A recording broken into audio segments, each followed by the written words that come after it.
മാഡത്തിന് എന്തെങ്കിലും പരാതി ഉണ്ടോ? ഇനി പറയാൻ ബുദ്ധിമുട്ടാണെങ്കിൽ ഒരു വെള്ള പേപ്പർ എങ്ങനെ എഴുതി തന്നാൽ മതി.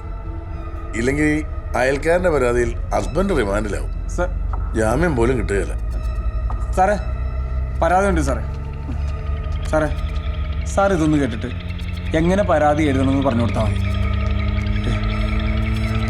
ഇതാ ശരിക്കും നടന്ന സംഭവം.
പറയടാ, ആയിത്തേട്ടനാടാ.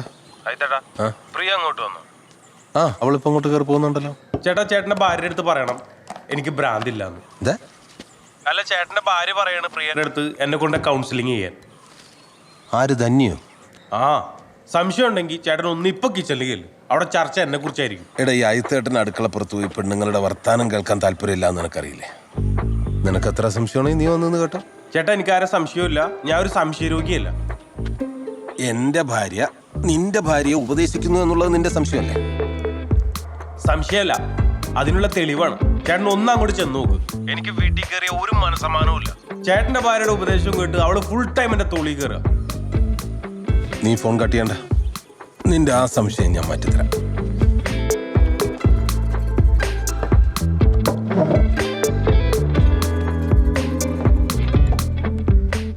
ചേച്ചിക്ക് അറിയാത്തോണ്ടാ ഒരു കാര്യമില്ലാതെ മെക്കിട്ട് കയറും. എനിക്കാണെങ്കിൽ നല്ല മൈഗ്രെയിനും അതിൻ്റെ ഇടയ്ക്കാ. ഞാനാണെങ്കിൽ ഉറങ്ങിയിട്ടേ ഇല്ല.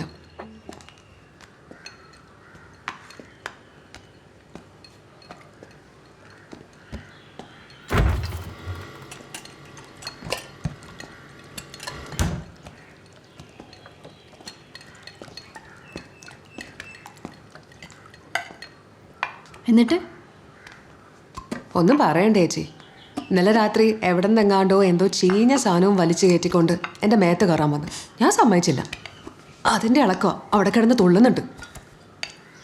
ചേച്ചി, എനിക്കിതൊക്കെ ചെയ്യണമെങ്കിൽ ആദ്യം എൻ്റെ മൈൻഡ് സെറ്റാവണം. അങ്ങേർക്ക് മൈൻഡ് സെറ്റാവണമെങ്കിൽ കാര്യം നടക്കണം. സ്വന്തം കാര്യം കഴിഞ്ഞ് എണീറ്റ് പോവുകയും ചെയ്യും. സ്ഥിരം ഇതന്നെ പരിപാടി. അപ്പൊ പിന്നെ നിന്റെ കാര്യങ്ങളൊക്കെ എങ്ങനെയാ നടക്കുന്നത്?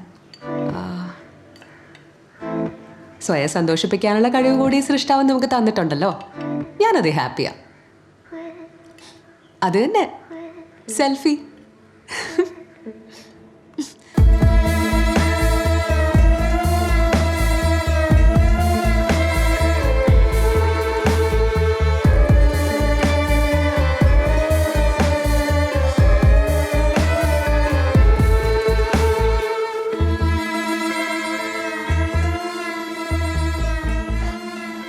മാഡം, കുറച്ചു നേരം പുറത്ത് വെയിറ്റ് ചെയ്തോളൂ.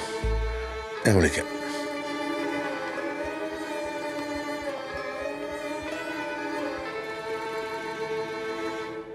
ഈ സൃഷ്ടാവും സെൽഫിയും അതെന്തോന്നാ?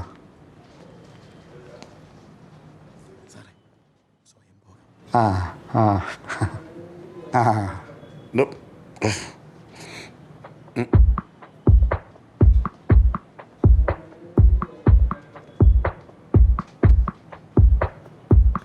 നീ എപ്പോഴാ ഇതിനെ കുറിച്ചൊക്കെ മനസ്സിലാക്കിയത്? എപ്പോഴാന്നൊക്കെ ചോദിച്ചാ ചെറുപ്പത്തിൽ എപ്പോഴോ തപ്പി പിടിച്ച് കണ്ടെത്തിയതാ. ഞാൻ ഈ അടുത്ത കാലത്ത് ഇതിനെ കുറിച്ചൊക്കെ അറിഞ്ഞ.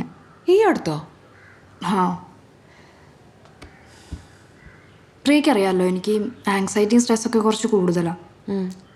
കുറേ കാലമായിട്ട് ട്രീറ്റ്മെൻ്റ് ഒക്കെ എടുക്കുന്നുണ്ട്. പക്ഷെ എൻ്റെ ഉറക്കമൊന്നും അങ്ങ് ശരിയാവുന്നില്ല. പിന്നെ ഇതിനെക്കുറിച്ചൊക്കെ ഒരാളോട് ഇങ്ങനെ സംസാരിച്ച് വന്നപ്പോൾ ഈ ടോപ്പിക്കിലെത്തി. ആ ഭയങ്കര സ്ട്രെസ്സൊക്കെ ഉള്ളപ്പോൾ ഒന്ന് റിലാക്സ്ഡ് ആവാൻ നല്ലതാ. ആരാ പറഞ്ഞേ? കൗൺസിൽ ചെയ്യുന്ന ആളാ? അല്ല, പിന്നെ നമ്മുടെ ഉണ്ണിയേട്ടൻ. ഉണ്ണിയേട്ടനോ? ആ,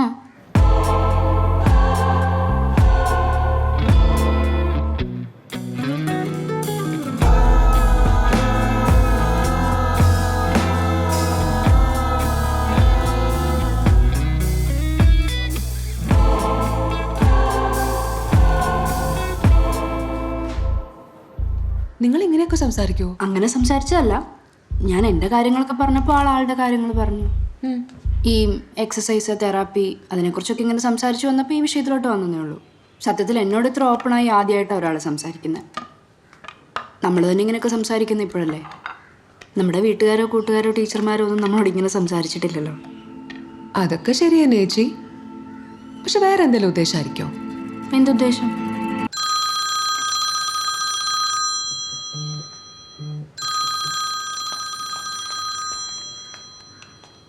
ദേ കൊടുത്തിട്ട് വരാം. ആരാ? വിവേക.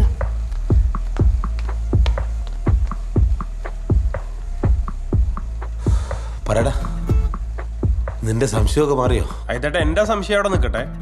ഞാൻ ഒരു സാധനം വാട്സാപ്പിൽ അയച്ചിട്ടുണ്ട്. അത് കേട്ടിട്ട് എന്തെങ്കിലും ഡൗട്ട് തോന്നുകയാണെങ്കിൽ എന്നെ ഒന്ന് തിരിച്ചു വിളിക്കും. ശരിടാ. ആ ഓക്കെ.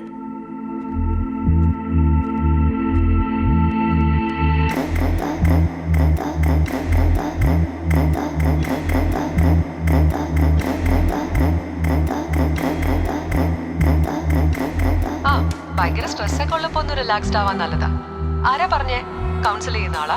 അല്ല, പിന്നെ നമ്മുടെ ഉണ്ണിയേട്ടൻ. ഉണ്ണിയേട്ടനോ? ആ, നിങ്ങൾ ഇങ്ങനെയൊക്കെ സംസാരിക്കുമോ?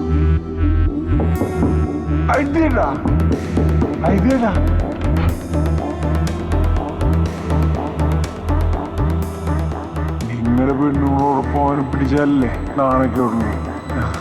മൂക്ക് വയ്ക്കാൻ വന്ന പെൺകൊത്തിനും മറ്റേ രണ്ട് മിനിറ്റ് വളർത്തിയില്ലാതെ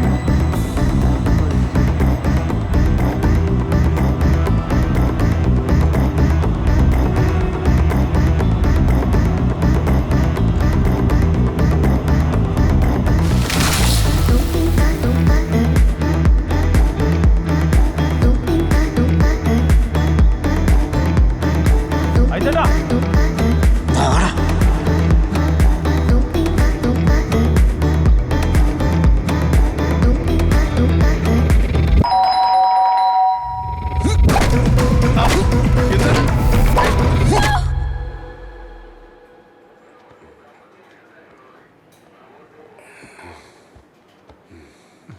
സാർ പറ, അടി കൊടുക്കേണ്ട കേസല്ലേ ഇത്? നീ ഇറങ്ങി പുറത്തോട്ടിരിക്കണ. എടോ വിനോദേ, അവൻ്റെ മൊബൈലിൽ നിന്ന് വോയിസ് ക്ലിപ്പ് ഇങ്ങോട്ട് വാട്സപ്പ് ചെയ്തേര്. ശരി സാർ.